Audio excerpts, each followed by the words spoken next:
One night, my girlfriend and I were getting ready because we were going to head out for a night of fun. We got in the car and I don't know what got into us, but we were feeling very flirty and decided to park in a parking lot to do our thing. We were in the car doing our thing. I was on her in the driver's seat while she had the seat reclined. When we were moving around, I accidentally honked the horn with my butt. I looked at my girlfriend and told her, "Hope that didn't draw any attention to us." She said, "It's okay." It's like 1 in the morning. I doubt anyone is awake. So we continued. I kid you not, 3 minutes later, I put my head up to fix my hair and looked to my right. What I saw made my stomach drop. There was a man on his knees just watching us. I quickly jumped off my girlfriend into the passenger side, screamed, and told her to drive off. As my girlfriend was trying to figure out how to put the seat up, the man got up and put his hands up. I got the most sickening feeling when I saw his hands were covered in blood. My girlfriend quickly locked the door and got ready to drive off. Then the man told us, "Don't panic."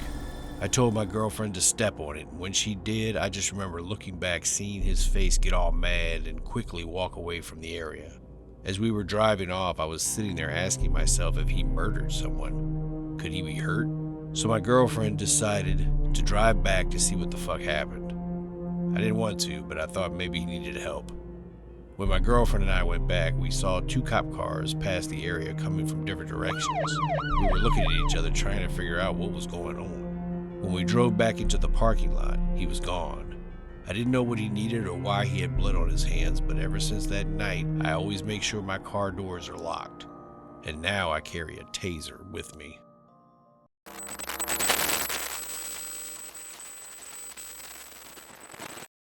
This happened back in 1998. I still remember like it was yesterday. I worked at a clothing store in a major city during my summers home from college. I always parked at a nearby parking garage and had been doing so for a long time. I liked it because it usually wasn't very busy, so I could get a good spot and didn't have to worry about traffic. On this night, I did what I always did. I took the elevator up to the 3rd floor and into the little lobby area. I know I could have taken the stairs, but after an 8-hour shift on my feet, I was lazy. When I opened the door leading to the parking area, I saw my car, which was in the corner, but I also saw another car parked across from it, and at least 5 grown men standing around my car. I just had a bad feeling about it, and I immediately turned around and went back to the elevator area. I'm not sure if the man saw me or not. I went back down out of the building and left. I walked to a nearby drugstore and sat inside and called my dad.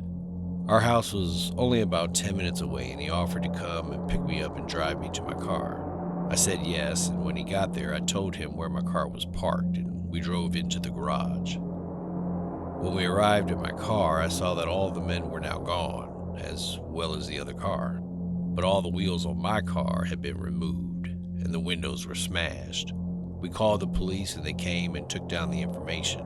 I had to get a new car after that, but I'm really glad I didn't walk in when I first saw that man.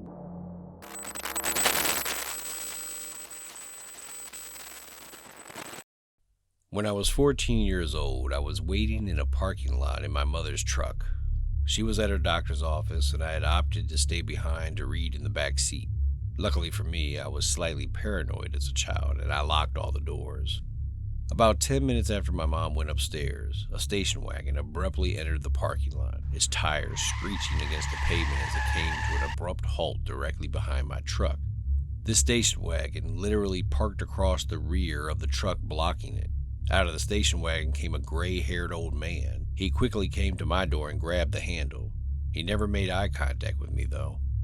I found myself frozen, unable to move or act. The sound of the man violently shaking the handle and pulling on the door. It was an old truck, so the door moved quite a bit. I was scared, thinking that the lock would fail or something. It was then that I remembered my mother had left her dead cell phone in the front seat. So I grabbed the phone, then made a show of pretending to make a call on the man, looked up at me, then ran back to his car and took off. My mother returned. She took me to the police station, and I gave them a description of the man in the car. They promised to call if they heard anything. About a week later, an officer called and informed us that the man had been captured. Apparently, he tried to get 2 7-year-old twin boys into his car, and their father had seen it all.